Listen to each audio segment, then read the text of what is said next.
না, আর কোথাও যাওয়া যাবে না দেখছি।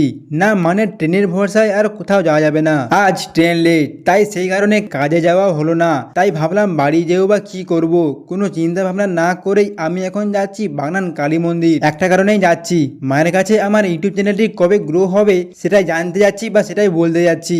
আরে না না, জাস্ট মজা করছিলাম। হ্যাঁ বলতেই পারো, মায়ের কাছে কিছু চাইতেই যাচ্ছি। তোমাদের বলতে বলতে মন্দিরের সামনে চলে এসেছি। এসে দেখলাম মন্দিরটা ভেঙে নতুন করে তৈরি করা হচ্ছে।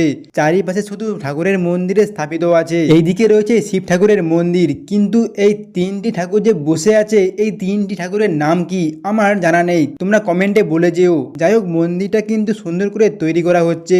এখন চলে এসেছি মায়ের কাছে। আজ গণেশ পুজো, তাই মায়ের কাছে গণেশ ঠাকুরকে রাখা রয়েছে, আর মায়ের বাম পাশে হনুমানজিকে রাখা রয়েছে। তো অবশেষে মায়ের কাছে আমার মনের কথাটা জানিয়ে আসলাম। মা আমার মনের কথাটা কবে শুনবে সেটাই দেখার পালা। সো গাইস, আমি এখন মাকে দর্শন করে ও মাকে আমার মনের কথাটা শেয়ার করে আমি এখন বাড়ির দিকে রওনা হই। তোমরা এরকম ইন্টারেস্টিং ভিডিও দেখার জন্য আমার চ্যানেলটিকে সাবস্ক্রাইব করো ও জিতে জিতে কমেন্টে লিখে যেও জয় মা কালী।